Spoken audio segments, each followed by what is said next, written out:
Bonjour les auditeurs de Radio Maria. Nous nous présentons, Lucien et Marie-Laure. Nous sommes mariés depuis 45 ans, aux équipes Notre-Dame depuis 44 ans. Nous avons 4 enfants, 9 petits-enfants et une arrière-petite-fille. Lucien est œnologue. Quant à moi, je suis enseignante. Mais nous sommes aujourd'hui à la retraite. Engagée pour Lucien comme aumônier à la prison et pour moi dans le catéchuménat. Faisons un peu d'histoire. En 1938, 4 jeunes couples chrétiens, engagés, veulent vivre leur amour lumière de leur foi. Ils se tournent vers un jeune prêtre de Paris, le père Henri Caffarel, pour les guider dans cette recherche. Il leur répond « Cherchons ensemble ». Et c'est le 25 février 1939 que ces 4 couples se retrouvent avec le père Caffarel et qu'ainsi naît la première équipe du mouvement des équipes Notre-Dame. Les enseignements et l'accompagnement du père Caffarel ont fait naître ce que nous appelons aujourd'hui la spiritualité conjugale. Nous nous appuierons donc sur ces enseignements pour notre exposé. Le sujet qui nous a été demandé de traiter est le couple et l'hospitalité. En ce moment, en entendant les appels du pape François, l'hospitalité est partout présente. Mais, puisque nous intervenons dans le cadre de la série d'émissions sur la spiritualité conjugale, il s'agit donc bien de l'hospitalité, du couple et de la famille. Nous proposons pour cet entretien 3 parties. La première va traiter de l'hospitalité vue sur le plan humain. Dans la seconde, nous essayerons de réfléchir à ce qu'est l'hospitalité au regard de notre foi chrétienne. Et dans un troisième temps, sur le lien qui est ainsi créé. En tout premier lieu, il y a une précision à donner sur le mot hospitalité. Le père Caffarel, lorsqu'il nous a parlé de l'hospitalité, nous a tout de suite précisé et le cadre et les limites. Je cite. Par hospitalité, j'entends l'accueil bref ou prolongé par et dans la communauté familiale, mais non la visite d'affaires ou la visite mondaine. Fin de citation. Donc, il s'agit bien d'un accueil plus ou moins long dans la communauté familiale et tout à fait en dehors de visites d'affaires ou d'une vie mondaine. L'hospitalité sur le plan humain. Ouvrir la porte de sa maison, c'est en réalité dire « viens chez moi ». Et c'est d'abord une acceptation. Accepter d'ouvrir le lieu de notre intimité, de notre vie. Accepter d'ouvrir notre maison, notre appartement. Cette ouverture dévoile l'identité familiale. C'est le lieu où l'on se pose, où l'on se repose, où l'on se restaure. C'est aussi l'endroit où l'on se sépare du monde, où l'on quitte l'extérieur. Dans ce lieu, il y a quelque chose de sacré. En ouvrant la porte, nous acceptons de dévoiler qui vit chez nous et comment nous vivons, combien de personnes y vivent, etc. Ouvrir sa porte, c'est quelque part se faire violence. Pour moi, en tout cas, c'est toujours me faire violence. Il faut que j'accepte d'être déstabilisé dans mon chez-moi. Par contre, l'expérience nous a montré combien ces rencontres, chez nous, ont décuplé nos capacités par l'accueil de l'hôte. Permettez-nous de nous souvenir de l'accueil de Nadine et Luc, 2 jeunes gens de 18 ans qui vivaient dans la rue. Nous faisons le choix de garder les vrais prénoms, au cas où la magie des ondes nous permettrait de rejoindre Nadine et Luc. Pour leur dire combien, si jamais ils nous entendaient, combien ils nous ont marqués et combien ils comptent encore pour nous. C'est une découverte à visage humain de la misère incommensurable, inimaginable pour nous, ainsi que pour nos enfants. Le père Caffarel ajoutait « L'homme a une mentalité d'esclave s'il ne règne pas au moins sur quelques mètres carrés. Celui qui possède une maison, si petite soit-elle, possède un royaume. » Fin de citation. Il y a un déséquilibre dans la réception parce que l'on reçoit infiniment plus que ce que l'on donne. Si nous nous souvenons des moments où nous avons été nous-mêmes accueillis, notre expérience d'avoir été des autres, en réalité, c'est une expérience de vulnérabilité, une expérience de pauvreté, l'expérience d'être dans la posture de l'étranger. Étranger au lieu, étranger à la famille qui nous accueille, étranger aux coutumes, au pays, à la langue, etc. Ce qui veut dire qu'il y a une obligation lorsqu'on accueille quelqu'un, d'accueillir en nous ce que vit l'autre, cette vulnérabilité et cette pauvreté d'être un hôte. Je viens de découvrir combien il est possible de lire le sourire dans les yeux, même lorsque l'on porte un masque. Nos yeux sourient. J'ai rencontré un petit enfant dans une poussette, il m'a répondu avec un très grand sourire. Lui avait compris, et pourtant c'était un bébé, mais il avait compris que les yeux sourient. Donc, ne pas se cantonner dans l'accueil de ceux qui nous ressemblent et vers qui spontanément nous nous sentons attirés. Ce serait une grande pauvreté. Accueillir un hôte, c'est vivre une découverte. Accueillir un hôte, c'est tout simple, et cela va nous conduire à nous dépasser, à découvrir un amour plus grand que notre confort, à découvrir aussi en nous des capacités infiniment plus grandes que celles que nous imaginions. Reprenons une citation du père Caffarel. Les deux aspirations complémentaires de la personne humaine sont le besoin de recueillement d'intimité et le désir de communion avec les autres. Fin de citation. Il est donc nécessaire de garder un équilibre entre ces deux besoins. Aujourd'hui, comme nous le disions avec la crise du Covid, nous réfrénons grandement notre désir de communion par peur de s'infecter les uns les autres et pour répondre aux mesures sanitaires qui nous sont imposées. Mais reprenons et écoutons le père Caffarel. La véritable hospitalité, c'est pour les époux d'offrir le rayonnement de leur amour, d'introduire dans l'intimité de la famille. C'est ouvrir le réseau des sentiments, ouvrir le réseau des sentiments humains que sont l'amour conjugal, L'amour paternel, l'amour maternel, l'amour filial, l'amour fraternel, et le père Caffarel ajoutait « Quelle découverte pour tant d'hommes et de femmes d'aujourd'hui !» Il s'agit donc de mettre la personne accueillie en confiance, lui permettre de découvrir la joie d'être écouté, entendu, accueilli sans aucun jugement bien sûr. Mais face à une personne, nous sommes face à un mystère que chacun de nous porte en lui et que Dieu seul connaît.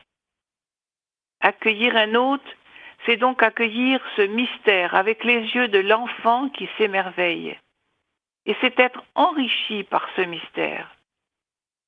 L'accueillir avec tout le respect dû à une personne, c'est-à-dire un être sacré, car créé à l'image et à la ressemblance de Dieu, et aimé par Dieu infiniment plus que nous ne pourrons jamais l'aimer. Reprenons une réflexion sur la situation de la crise actuelle. La situation d'aujourd'hui nécessite pour nous d'avoir le cœur et les yeux ouverts, les oreilles à l'écoute. Des amis nous disent qu'ils sont amenés aujourd'hui à accueillir des personnes éprouvées par la solitude, célibataires, divorcés, qui se sentent comme à la marge de la société.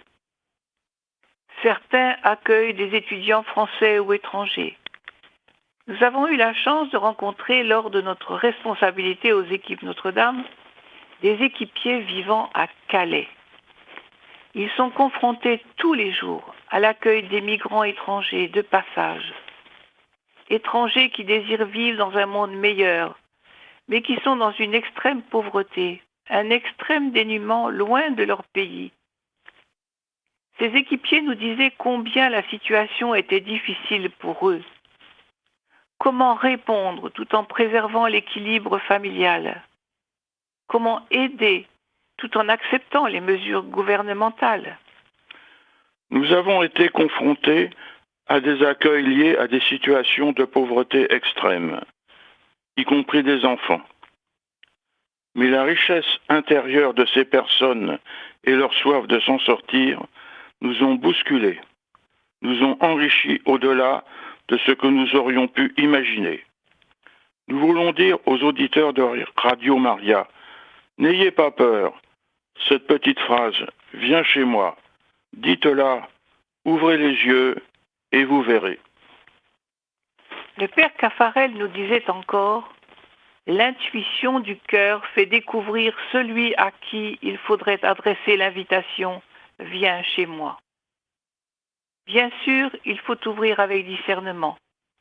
C'est là la force du couple, et chez nous, le devoir de s'asseoir, le DSA, est ce moment de discernement par excellence, face à tous ces appels que nous pouvons ressentir et auxquels nous sommes confrontés. Le pape Jean-Paul II, dans Familiaris Consortio, souligne l'importance de l'hospitalité sous toutes ses formes et indique que chaque famille a besoin d'un logement comme un milieu naturel qui la protège et qui la fait grandir. Pas de pause musicale. Nous voulons maintenant aborder la seconde partie de notre entretien, l'hospitalité au regard de la foi. L'hospitalité au regard de la foi chrétienne. Ce qui est le fondement chrétien de notre vie de couple, c'est notre sacrement de mariage. Mais écoutons le père Caffarel à nouveau, qui a eu à ce sujet des intuitions fondamentales pour une spiritualité conjugale.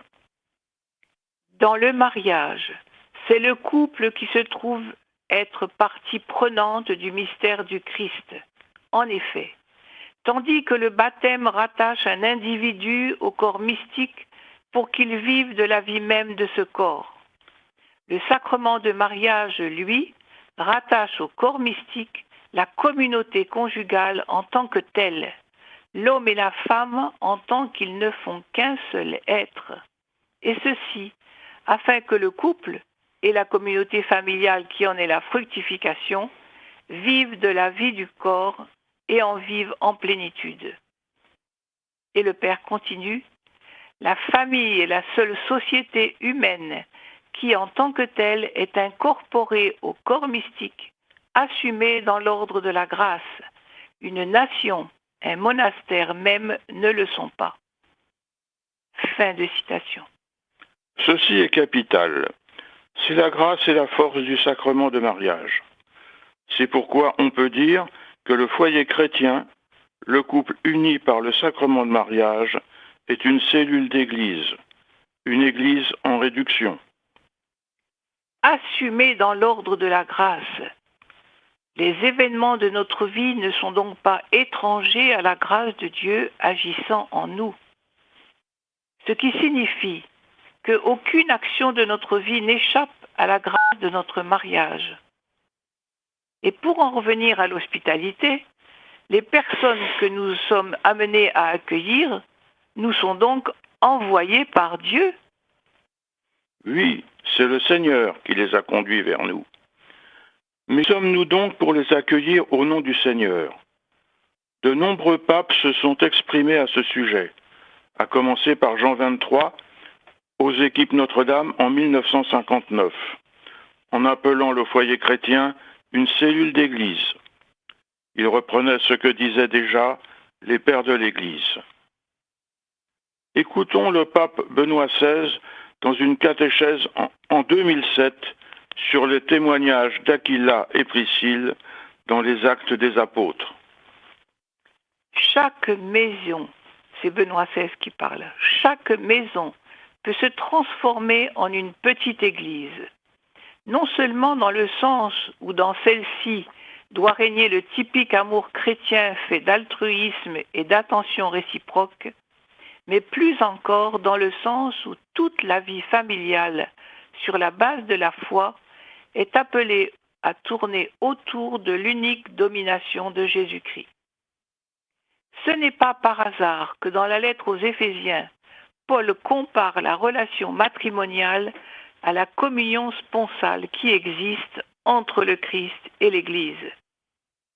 Nous pourrions même considérer que l'apôtre façonne indirectement la vie de l'Église tout entière sur celle de la famille. En réalité, l'Église est la famille de Dieu, poursuit Benoît XVI. Nous honorons donc Aquila et Priscille comme modèle d'une vie conjugale engagée de façon responsable au service de toute la communauté chrétienne, et nous trouvons en eux le modèle de l'Église, famille de Dieu pour tous les temps. Fin de citation. Le père Caffarel a ressenti dès la fin de la guerre en 1945 la nécessité de donner une règle aux équipiers. Lucien, s'il te plaît, peux-tu nous lire un passage de la charte?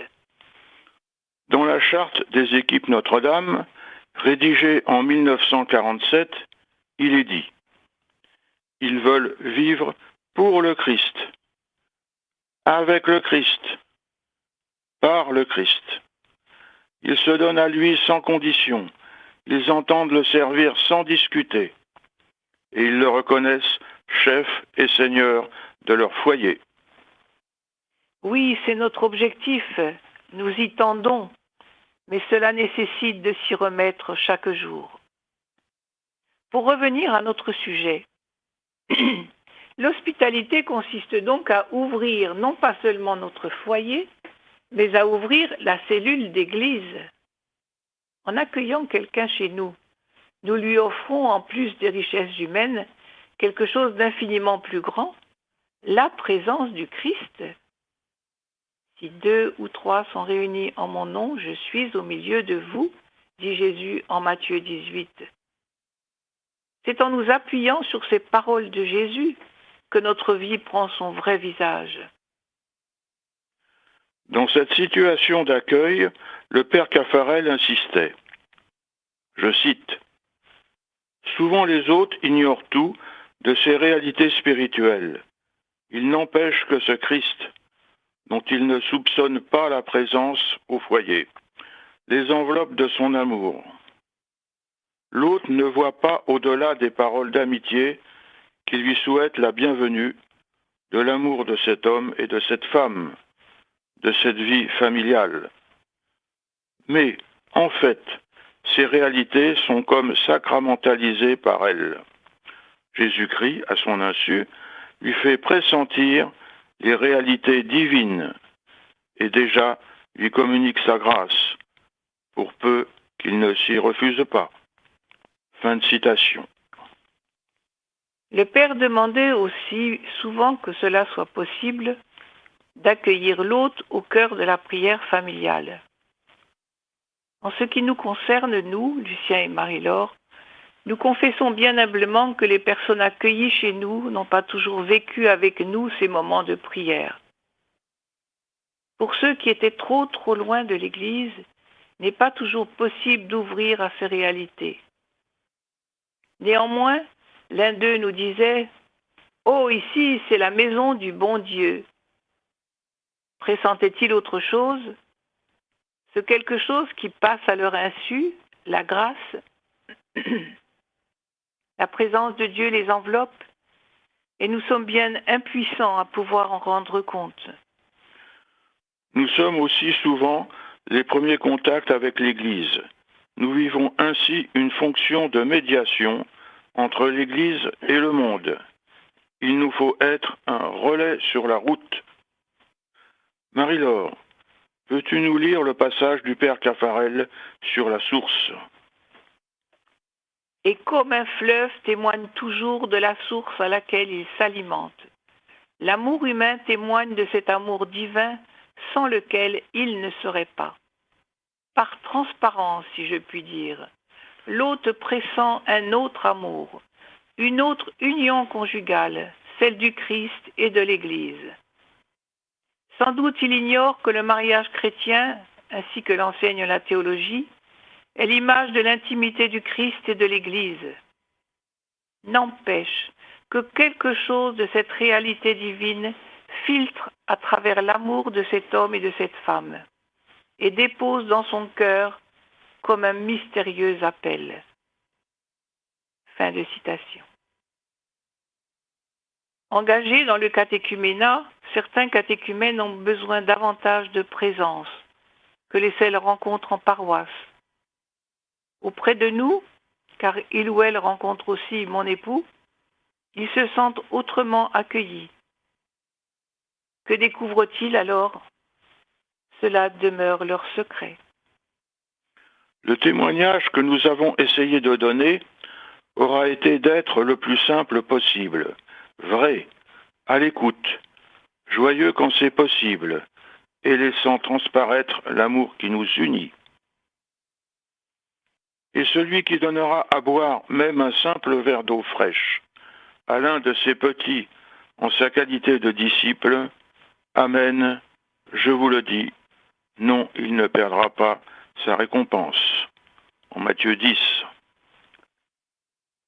Car j'avais faim et vous m'avez donné à manger, j'avais soif et vous m'avez donné à boire, j'étais un étranger et vous m'avez accueilli, j'étais nu et vous m'avez habillé, j'étais malade et vous m'avez visité, j'étais en prison et vous êtes venus jusqu'à moi.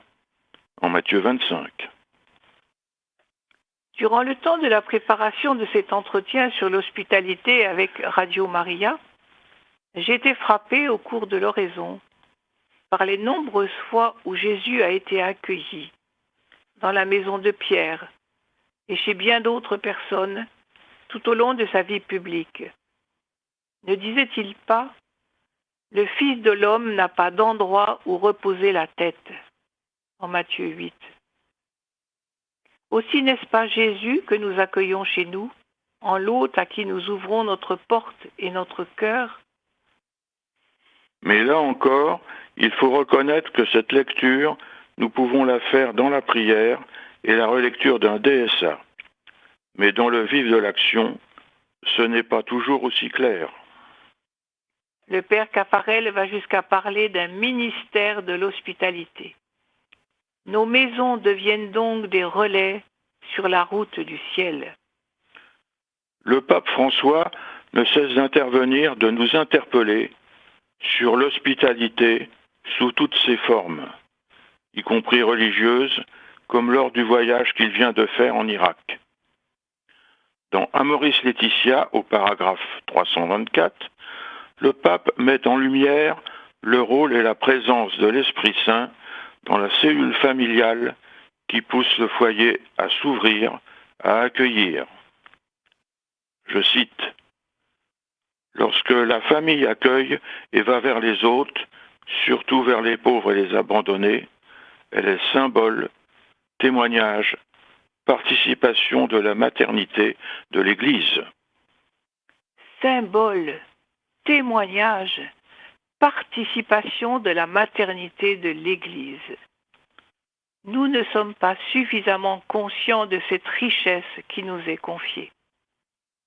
Et plus loin, le pape écrit encore. La famille vit sa spiritualité en étant en même temps une église domestique et une cellule vitale pour transformer le monde. Fin de citation. Ce texte est extrêmement fort. Sous l'impulsion de l'Esprit, l'amour reflet de la Trinité, l'Église domestique, une cellule vitale pour transformer le monde. Quelle vocation extraordinaire que celle des couples unis par le sacrement de mariage.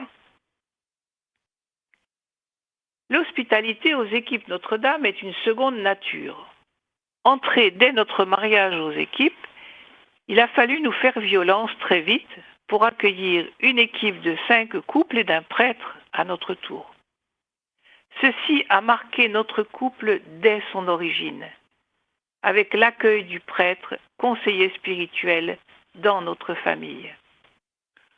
Le pape François, en audience privée aux équipes Notre-Dame en 2015, nous disait « Je vous remercie, chers couples des équipes Notre-Dame, d'être un soutien et un encouragement dans le ministère de vos prêtres qui trouvent toujours dans le contact avec vos équipes et vos familles joie sacerdotale, présence fraternelle, équilibre affectif et paternité spirituelle. » Fin de citation. Si incontestablement les prêtres accueillis chez nous ont trouvé un havre de paix loin de leurs activités quotidiennes, ils nous ont apporté infiniment plus par leur présence, leur accueil, le contact avec nos enfants et surtout l'Eucharistie célébrée dans notre maison. Nous allons passer maintenant à la troisième partie. L'hospitalité crée un lien entre nous. Remontons à la fondation des églises telle que nous le relate le Nouveau Testament. Lorsque les premières communautés chrétiennes se sont implantées, dès l'origine, un lien s'est créé entre elles. Lien de visite, lien d'hospitalité, lien épistolaire. Les épîtres du Nouveau Testament en sont le témoignage. Lien d'entraide, y compris financière, etc. Plus près de nous maintenant, lorsque les premières équipes Notre-Dame, qui s'appelaient alors les équipes Caffarel, se sont multipliées, le père Caffarel et les équipiers avec lui ont mis en place ce que nous appelons les foyers de liaison. J'explique. Le foyer de liaison, encore aujourd'hui dans tous les pays où sont implantées les équipes Notre-Dame, est un foyer, un couple, qui fait le lien entre 3 à 5 équipes avec les responsables du secteur. En réalité, toute responsabilité dans le mouvement des équipes Notre-Dame, ou plutôt service aux équipes Notre-Dame, est un service de liaison jusqu'à l'équipe internationale. Lorsque nous étions responsables de province, nous avons été un foyer de liaison entre les couples régionaux et la super-région France-Luxembourg-Suisse. Le foyer liaison est un lien fort qui aide au ciment de l'équipe, à la durée de l'équipe, dans le temps et au sein du mouvement. Si nous faisons ce détour-là, c'est que lors de l'accueil chez nous d'un ou de plusieurs hôtes, nous avons créé un lien, comme un pont entre nous. Ce lien, nous pourrions dire qu'il est un lien d'éternité. Marie-Laure, pourquoi dis-tu cela? Peux-tu nous l'expliquer? Mon professeur de théologie, Yves Labbé, a écrit un ouvrage intitulé « Essai sur le monothéisme trinitaire », paru au CERF en 1987, dans lequel il nomme l'Esprit Saint le lien incréé, le lien avec un L majuscule. Au sein de la Trinité, l'Esprit Saint est le lien entre le Père et le Fils. L'amour qui est présent entre nous et en nous, bien qu'imparfait, parce que entaché de trop d'égoïsme, cet amour ne peut venir que de Dieu, lui qui est amour. Dieu est amour, comme dit Saint Jean. Bien-aimés, aimons-nous les uns les autres, puisque l'amour vient de Dieu. Celui qui aime est né de Dieu et connaît Dieu. Celui qui n'aime pas n'a pas connu Dieu, car Dieu est amour. Dans la première lettre de Saint Jean au chapitre 4. Benoît XVI a écrit une encyclique entière sur ce sujet, Deus Caritates, Dieu est donc la source de tout amour. Donc, si je comprends bien, tu dis que le lien qui s'est créé entre nous, entre nos enfants et entre les autres que nous avons accueillis, vient de l'Esprit Saint. Oui, de Dieu, condition que nous soyons ouverts et réceptifs à sa grâce. Grâce qui nous est toujours donnée en abondance. Lorsque le lien existe, il ne peut être que de Dieu, car Dieu ne se scinde pas. Dieu est un et son don est total. Pour conclure, nous allons essayer de lister les points que nous aimerions que les auditeurs de Radio Maria retiennent de cette interview. Quelques points rapides. Tout d'abord, vous dire la joie que procure l'accueil d'un hôte. Au-delà des déplacements que nous avons eu à faire, c'est une grande joie. Vous dire aussi la richesse de la découverte d'une personne différente de nous, différente de nos modes de vie, de son histoire, de son éducation. Vous dire que l'hospitalité que nous pouvons offrir nous dépasse infiniment. Elle nous dépasse infiniment parce que c'est le Christ qui nous accueille et qui renverse complètement la perspective, qui renverse toujours la situation, car c'est lui qui nous accueille. Cette hospitalité nous dépasse aussi parce que c'est la présence du Christ que nous pouvons offrir, même à notre insu.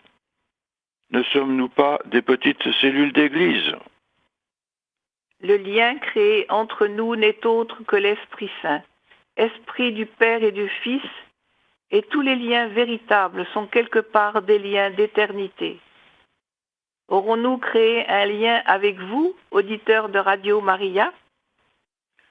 Vous dire aussi que l'hospitalité est un don de Dieu à faire mûrir et à grandir en nous. Alors Lucien et Marie-Laure, nous avons deux questions qui nous sont arrivées au 07 83 89 13 75. Et donc d'abord, il y a Agnès et Benoît qui nous demandent, donc déjà qui vous remercient pour votre témoignage et qui ont une question. Vous n'avez pas évoqué la foi, l'espérance et la charité. Pourquoi ?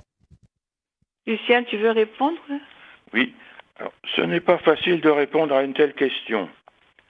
C'est vrai que les mots foi, espérance et charité n'ont sans doute pas été prononcés. La foi qui est la nôtre est celle d'être tous, oui tous, enfants d'un même Père, notre Père.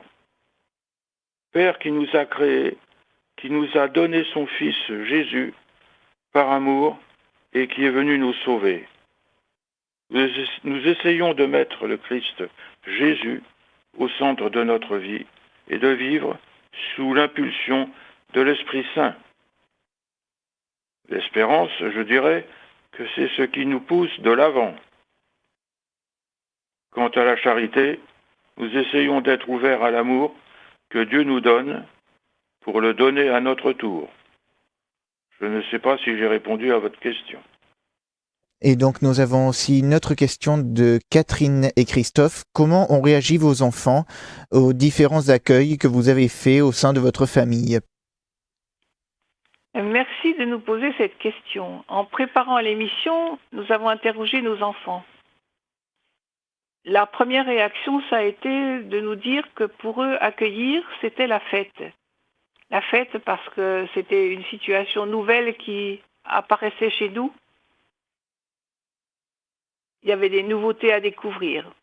Quand il y a eu plus d'enfants à la maison, ils nous disaient qu'ils jouaient aux grands frères et aux grandes sœurs. Et pour les adultes, il ne fallait pas vous déranger, vous parliez de choses sérieuses. Par contre, avec certains, ils nous disent combien la communication fut plus difficile avec eux. Pourquoi ? Ils l'analysent aujourd'hui en nous disant qu'ils les sentaient toujours sur la défensive. Sans doute ces personnes avaient-elles trop de blessures antérieures. Et avec le recul, aujourd'hui, notre fille nous dit « L'hospitalité s'est passée dans mes gènes ». Merci à vous. Merci. Et en union de prière. Merci, au revoir. Merci.